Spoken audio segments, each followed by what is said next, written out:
So yeah, okay, so I'm that guy, and basically I've written up a statutory declaration under the Queensland Oaths Act, and which is now a legal document, so it needs to be rebutted in a court of law. And I'm the only one that has taken any responsibility for what the Australian news are calling a global hunt for the cyber attackers. Oh, there's always a person who puts their mower on, isn't there? There is always that guy. Oh no, it's a plane. All good. All good. So we'll just wait for that chopper actually to pass. I don't know how loud it is for you, but it's pretty loud here. Thank you for all joining. I've taken full responsibility, full custody for the so-called cyber attack. It wasn't a cyber attack. That's the spin story. It was actually a national security leak that they thought was coming from the National Security Advisor to Scott Morrison. That's why McGibbon and Burgess are involved. That's a long story. I don't want to go into all the details again. I just wanted to take the opportunity to thank everyone for really pushing this to the media. That's been quite a success. A friend of mine was on John Laws this morning, talking to John Laws about it. John Laws obviously has a very big audience. I'll put that radio snippet up on Facebook a bit later this afternoon. Ben handled himself really well with John Laws, so thank you, Ben, for doing that. Thank you, everyone, for making what has been quite a gargantuan effort to reach the media. I did have a Channel 10 journalist reach out last night, and I have had some other selected journalists make contact as well. And I'm currently in some quite sensitive discussions on that front. And it's basically about making sure everything is legal and kosher for them to cover this, of course. And that makes sense. There's no concerns or problems with that. I think the context is that we've got to get the frame right of this entire thing, that this is a national security leak, not a cyber attack. Now, the one point I wanted to make, because one of the objections that's come up is, oh, look, how can you prove that China didn't do it? Well, as we know, SBS has just reported on the fact that some of China's officials have come out basically completely denying that they've had anything to do with it, of course. But it's like this. Let's just draw a little analogy here, ladies and gentlemen. At the moment, we have a statutory declaration from me, we have a 20-page document, and we have 12 gigabytes of substantiating evidence as to the reasons why I did it. Okay, that's what we have. That's what's known publicly at the moment. Cool. At the very least, and this is where I'm going to draw an analogy before I make my point. Let's just create a mock scenario. Okay, let's say the mayor of Wollongong, just completely abstract example, but it's a good one. The mayor of Wollongong gets killed. Okay, unfortunately, not a good situation. Mayor of Wollongong gets killed, and it's mainstream news. Everyone's looking for the killer. They don't know who the killer is. And let's say, for example, and this is not the actual real mayor of Wollongong. This is a fictitious character, okay? Let's say the mayor of Wollongong may have been damaging to my family, may have killed a family member of mine, right? So I had a grudge against the mayor of Wollongong. And that's why I killed the mayor of Wollongong, okay? Bear with me. Hold on to this one now. This is an important point. And the mainstream media and government are looking. They don't know who it is, okay? They know that the guy's dead, suspicious. They're looking for a killer. And I come along because I'm pissed off. I don't care anymore. This mayor of Wollongong, back before they were mayor, might have killed my uncle or something. Doesn't really matter why. But I had a bone to pick. And so, because I don't want to waste resources, I've got my justice. I write a statutory declaration under the Oaths Act of Queensland taking full responsibility for the murder of the mayor. Okay? And I put that shit all over social media. Okay, you following? So we're not talking about a cyber attack, we're talking about a murder of a high-profile figure. And I had a grudge to bear, and then I go public about it because, you know, that's the type of good guy I am. And then I can show why I did it and how this mayor was a bad guy and, you know, so on and so on and so on and so on and so on. Would it be strange to the 127 people listening here if I did come forward on social media, 27,000 people saw me announce it in 24 hours on a live feed like this one, okay, and not a police officer showed up? I've got a stat deck, and I sent the stat deck, say, to the AFP, as I did with the cyber attack, the so-called cyber attack, and I wrote a full report about how I murdered this guy. No police show up. No AFP show up. No ASIS show up. No one of any authority or any stature whatsoever. Could we understand how in that circumstance the system has completely, you know, gone into meltdown and error? Like, at the end of the day, if someone writes a stat deck saying, yep, I murdered a guy, and can show the murder weapon, it'd be pretty likely that the cops had come around knocking on the door, correct? Who agrees with me? In that example, in that scenario where I've murdered the mayor because he pissed me off, do you guys follow? You know, I'm creating a scenario of a murder and I write a stat deck accepting responsibility for that murder. Got it. Thank you, Marilyn. Excellent, Russell. Okay, so there's been a crime committed in their context, okay? Cool, awesome. So in this case, we're not talking about a murder, okay? We're talking about Australia's national security. So it's a little bit of a more complex and broader topic, but there's still crimes there. Basically, the Australian Cyber Command Centre, or whatever the hell McGibbon wants to call it, and Australian Signals Directorate have flagged what they're calling a cyber attack. Now, let's even go as far as to say that miraculously on the 7th of February, at the exact same time that I was fishing the head of cybersecurity, Alastair McGibbon, and the Director General of Australian Signals Directorate, Mike Burgess, at the exact same time I was doing that, miraculously, a sophisticated state actor was perpetrating their own attack. Let's just say, for the sake of just covering all bases, ladies and gentlemen. Okay? So that's happening at the same time. So clearly the government might have a point. It could be a sophisticated state actor, not a dude with a laptop. It could be. Okay, in the realms of possibility, I was fishing the Australian government at the exact same time that China or Russia were attacking them. Okay, that happens every day, clearly. But let's just say it did. And then I still come out with a stat deck, with the intel, with the emails to Burgess and McGibbon that have data attached to them, where some guy is ordering a hit on an asset codenamed White Cat, sanctioned by the Director of Central Intelligence, right? And then I'm going publicly about it on social media. Hi, Kim. And 25,000 people watch, and I've got a 20-page document and report on how I did it, and I've got a stat deck. Don't you think, at the bare minimum, ladies and gentlemen, at the very bare minimum, even if they thought I was a complete lunatic, right? That the basic housekeeping of Australian national security and due diligence on an investigation where they have no idea who it was, where they admit they don't know who it was, it could be China, it could be Russia, it could be Israel, you know, it could be the boogeyman, all right, that there's one guy who has hardcore evidence of CIA cocaine trafficking, a 20-page document, timestamps of emails to the two guys who were called to the Parliamentary Security Committee 24 hours before they announced the attack in the first place. Don't you feel that the bare minimum, even if they thought it was China, that they would actually have to bring me in to question me about whatever I was doing?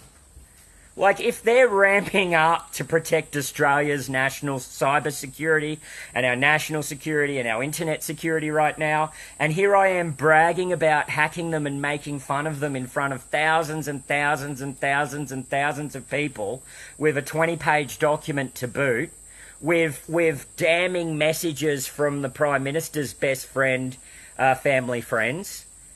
All right? Like, you're looking at the wrong...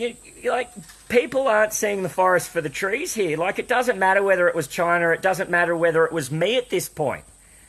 What the crux of the matter is now, here I am admitting to an attack. Here's, you know, a quarter of 100,000 people watching me do it, and not one member of Australian law enforcement, not one phone call, not one email, not one knock at the door, not anything. Yeah. So this is what I'm getting at.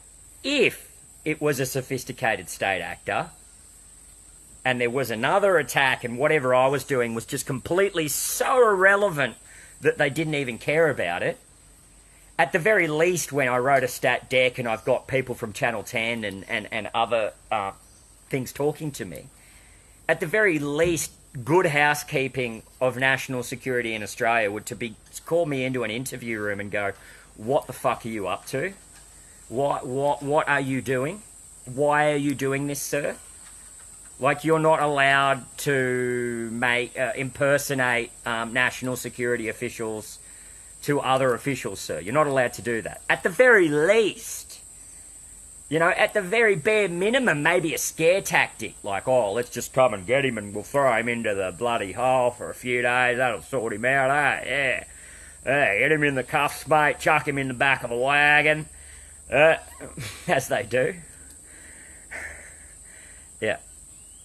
Yeah, the information is released, Paul. Okay, it's all out there. It was out there back in August. All right, all the information's there. Just go to the website, www.contactzero.org. And then if you click on Intel, then you click on PsyOps. That's where the full brief, the 20-page brief for the hack is. If you can't find that, scroll down my timeline.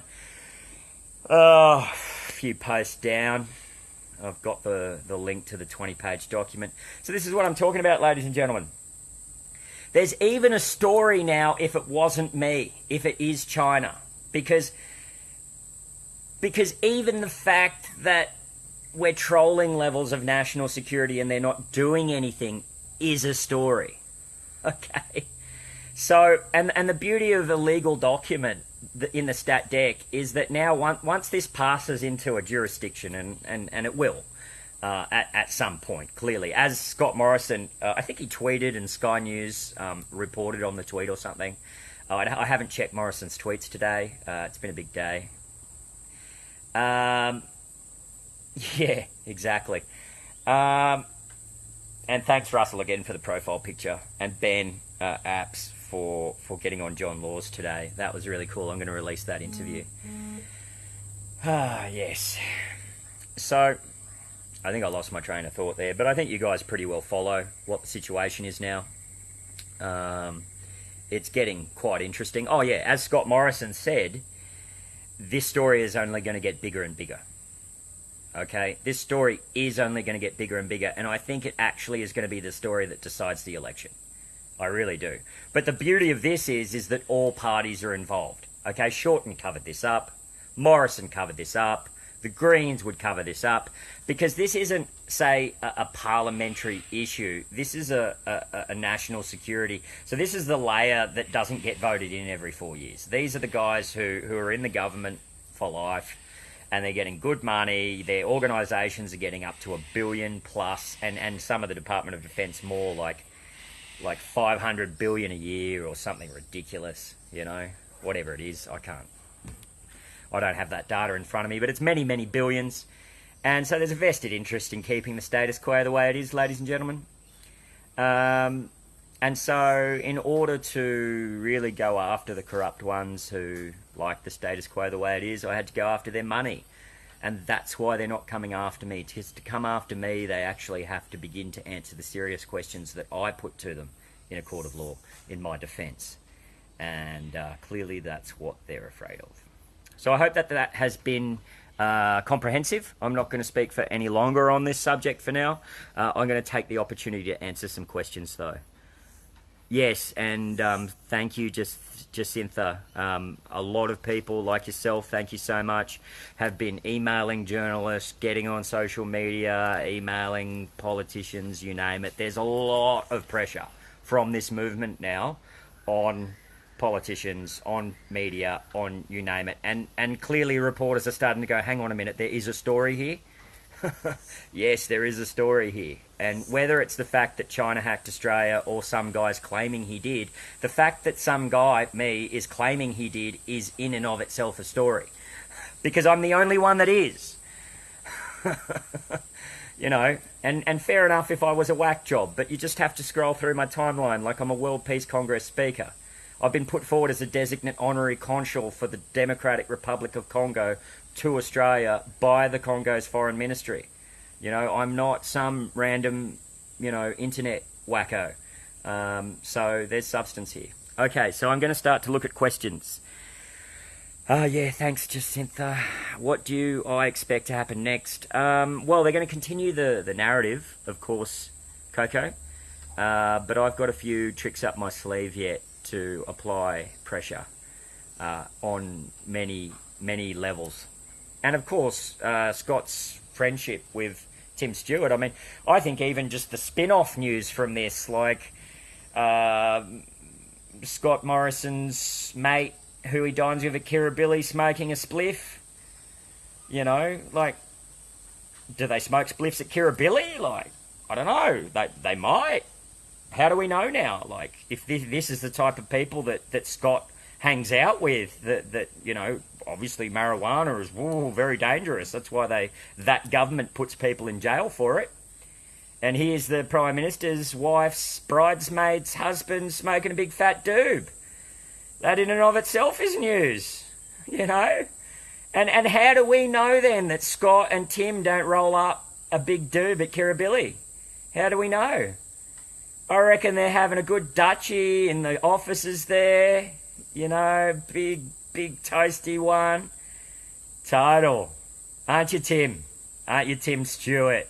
Tim Stewart, husband of Linnell Stewart, with their son, Jesse. Oh, Jesse, you know how you had a go at me yesterday, mate? And you said some things I didn't like. I've got a really long chat record of that, which I'm probably gonna... Yeah, Tim blocked me. He did, Marilyn. I got a long chat record, Jesse. Oh, and Jesse, you hang out with Scott sometimes, mate. You should tell Scott all about your DMT experience, Jesse, that you were telling me about. Hey, mate, when DMT opened the pineal gland, Jesse, and, Tim's into it. Tim likes a bit of DMT too, don't you, Tim? Buddy, bit of enlightening pineal action, and you guys do a bit of DMT at Kirribilli, do you, Tim? With Scott? Do you?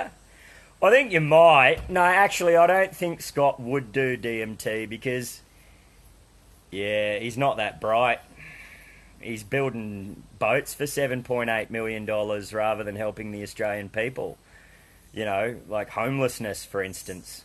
What about a homeless shelter, another bigger one in each capital city, supplying 3 meals a day? Even just in Sydney, like that's 7.8 million right there, isn't it? Decent upgrade to our homeless shelters. So anyway, look, people want to take DMT, that's their own personal business if you ask me, but I don't know whether people who take DMT should be going hanging out at Kirribilli. Should they? And Linnell, I don't even know what you do for a job, but I know that you hang out with Jen Morrison all the time. What do you think about Tim taking on the little magic pipe there, Linnell? Is that a stressful type of subject in your relationship, Linnell? Look, I was going to be kind to you guys. In fact, I was going to be a really lovely bloke about this. Like, I was just going to put the relationship on the table. But the more you people were really rude to me, the more I just think I'm just going to fucking shine the spotlight on how that behaviour is. So while Scott Morrison's government's sending people away for all sorts of, not just petty, like smoking a bit of weed. Like, I got a guy I know, he's in a wheelchair. He had an ounce or something. They threw him on a floor for 10 days with no medical attention, over some weed. So if you're still going to do that, and Prime Minister's best mate smokes weed, then I think there's a story here, media, don't you? I mean, I can prove it with photos. What are they going to do? Deny it? I was there. I got the recordings. Anyway, so I think I've made my point. Any other questions? I'll take 2 more questions and then I'll go. I don't want to rave on too long. I think I've been pretty concise. Yeah, exactly. Yeah, this was Sydney though. Show us the photos. Yeah, I've already showed the photos of me and Isaac Cappy and Tim Stewart and a number of others. Yeah.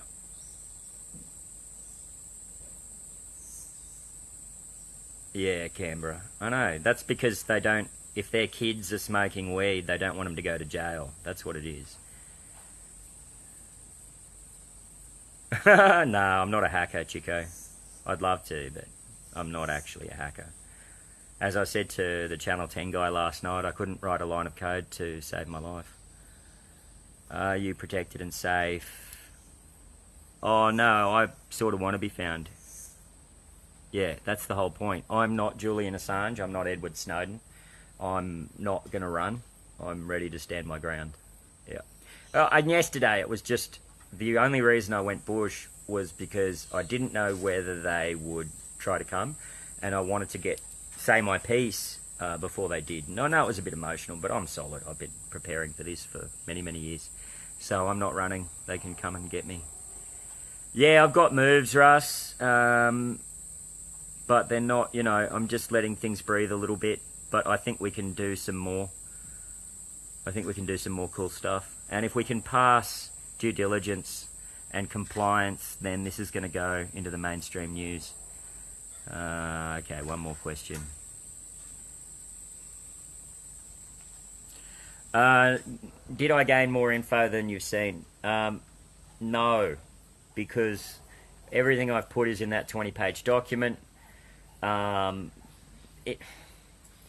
And this is a great way to sum it up and to frame it correctly. Obviously, because of the sensitive data that I shared, the whole way a government works is through compartmentalisation of information. Okay, compartmentalisation of power. And so what I did was I forced, when I emailed McGibbon and Director General Burgess of Australian Signals Directorate, the sensitive data, and then I BCC'd them both in the same email but referred to them both in that email, they then had to speak to each other to confirm if the other had received that email. Okay? So by saying they were already talking about it, they then had to call each other to confirm if that was the case, and they ended up talking about it. So it was a bit of a self-fulfilling prophecy. It was a bit of an inception that I gave them the idea as if they had the idea, okay? And then they already thought that it was a national security guy, so they had to go to national security. And then I began to decompartmentalise the information by emailing the Attorney General's office, by emailing Margaret Stone of the Australian Signals Directorate, by emailing ASIS, and by emailing a number of others. It then forced them into this situation where they were having conversations that those departments would not usually have with each other. And then, of course, when I pushed on Joe Hockey, the ambassador for the US, and referred to the fact that the Prime Minister and Hockey had already had a conversation, these men at a very high level then had to go and confirm if that was the case. So what I ended up doing was creating the same type of discussion around hardcore national security intel, by the fact that they all had to confirm where it was coming from. So it sparked this dialogue that they then had to protect and cover up as where was the information coming from. But they'd already told people in their department that there'd been an information leak. So now they're in a rock and a hard place trying to find out who had gotten into their server to get this sensitive information when really no one was in their server in the first place. This wasn't a cyber attack. This was me impersonating a national security advisor of Scott Morrison's by using field intelligence that I'd gained through Tim Stewart and others to make out as if I had certain intel that I could allude at that would pass me off enough as a national security advisor that these two men would then need to go and check it out. And under 24 hours later, these two men were called into Parliament to explain a security leak. And the timestamps of the emails prove that. So that's a pretty big deal in and of itself. In and of itself. And if they were having to handle a cyber attack at the same time, I mean, this was given to ASIS. They couldn't have known it was me doing this either because I was behind various countries on the Tor network, on Tails. So there's no way they knew it was me. So anyway, the 20-page document sums all that up.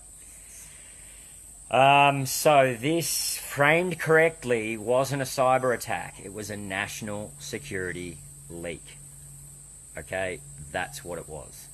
And because I embarrassed them so hard that then, oh shit, all of a sudden it was Priest, they're now having to spin a story, and the lie is getting bigger and bigger and bigger and bigger and bigger until this lie, I believe, I can't say for sure, but I believe is going to completely unfold their entire corrupt concoction. Anyway, that's about it from me. Who do we vote for? Don't vote. I'm not voting. Why vote? Don't vote. There's no one to vote for. In fact, if you want to vote, okay, especially if anything happens to me, I don't want to be Prime Minister of this country, okay? Some people are saying, I'll run for Prime Minister, rah, rah, rah. I'm not really a politician, you know, I've never had aspirations to be a politician. But you know what would be really funny? If enough people, and I don't mean, you know, this would only work if we could get like tens of thousands, maybe 20, maybe more together, and to put a line through your vote. So don't go through the hassle of having to fight the Australian Electoral Commission as I am currently in the process of, because they will fine you and then they will get, you know, spur to enforce the fine. So just rock up, put a line through your vote, and if you want to support this initiative, if this continues to get bigger, which I hope that it is, put a line through your vote and write Priest, you know. Put a line through your vote and maybe hashtag who is Priest. Yeah, line through your vote, hashtag who is Priest. You can do that. That's making a better political point because they're all corrupt. They're all corrupt. They're hiding the biggest drug operation in Australia's history. They are hiding the crime of the century from you, the Australian people. They really are. They're hiding the crime of the century from you. And for the courtesy of that, they're taking billions of dollars. Billions and billions and billions of dollars off you to do what the fuck they want. To build boats like Scott Morrison. So, Scotty, I don't know how you're feeling today, mate. I don't know how your relationship's going. You know, probably not too great. You know, you're hanging out with some DMT smokers at Kirribilli. You know, I don't know, Scott. Do you smoke Kirribilli? I mean, do you smoke Kirribilli? I don't know what Kirribilli would smoke like. It's probably a good tobacco brand, Kirribilli. Quite nice tobacco brand if it was real. But yeah, a bit of DMT, boys. Hey, bit of DMT, bit of chuff chuff. How come that's okay if you're the Prime Minister's friend? Hey, you listening, AFP? Okay, you're hearing me loud and clear, AFP. In fact, a friend of mine got on the phone to AFP yesterday or today. She was on the phone. She was a huge campaigner for Julian Assange, this lovely lady. Don't know whether she'd like me to say her name. Just put your hands up if you want me to say your name. Anyway, she was a huge campaigner for Julian Assange. Really big on that front, and she's been a huge support for this work since I dropped Insignia Gate in August. And she was on the phone to the AFP, and the AFP said, yes, we're aware of the situation. And when they say the situation, they mean my situation. Okay? They're aware of the statutory declaration. They're aware of, you know, the document. In fact, the AFP commissioner was CC'd in on those emails. Yeah. Yeah. Cool. Yeah, Scott sweating shitbags, Russ. Absolutely. Absolute shitbags. This is funny. This is really funny. Like, I don't know, like, now with China coming forward to say it wasn't us, Like the fact that I'm actually able to do this is just profound. It's good fun. Maybe spun to their advantage. Yeah, thanks, Karen. Karen, you're a legend. Yeah. So that's it from me. I'm enjoying this. So maybe just one more final question. If you got any questions about anything, I think I've been pretty clear. They know who's behind it, exactly. Yeah, thanks, Paul. Yeah, they're working out what to do. They're like, what do we do? He's got the emails about Scott. Hey, Jesse. Yeah, we're going to put that conversation between us publicly now too. Show how Scott's friends are handling the situation, sweating bullets, I'm sure. What do I do next? That's a good question. That's probably the best question. Well, I'm heading down to meet a journalist on Friday, and I've got to pass compliance. Well, they've got to pass compliance, I don't. I'm going to tell the story to the best of my ability. I'm going to troll Five Eyes. I've got some really hardcore dirt on the British Secret Intelligence Service that stinks so bad, and they're hanging right out there in the open. So I'm going to troll them again tonight. And of course, I've always got my interests in the beautiful Congo and Africa that I'm working on as well, and they seem promising. There seems to be a few things about to tip at the moment, and yeah, it's all very positive, and your support is absolutely unbelievable. Yeah, I'm probably on a D notice already. That's half the problem, Leighton. Absolutely. I think I've been on D notice for quite some time. Yeah. Yeah, they're squirming. It's fantastic. And yeah, I think I might write a little bit of hip hop, you know, about this whole episode. You know, do a bit of art, take a little bit of time out, because it takes, you know, you'd be surprised how much this takes out of you to create such momentum like this and keep everything rolling along. But yeah, it's pretty fun, and you guys are making it fun, and the media's listening, and Ben, you're a legend for being on John Laws today, so that's going to go up this afternoon, the conversation with John Laws, and you know, this is breaking. We're in the process of it breaking. The dam wall is broken, it's split, there's water coming out, and the whole thing's about to flood soon, I think. In a valuable commodity. I don't know, mate, you'll need to seek professional financial advice for that. Yeah, I got triple backups. Anyway, thank you, everyone. You're absolutely splendid. Thanks to the Australian people in general for causing a storm yesterday and this morning to the media. Keep it up, you know. If it's entertaining you, keep it up. It can only be a positive thing. But yeah, we'll just...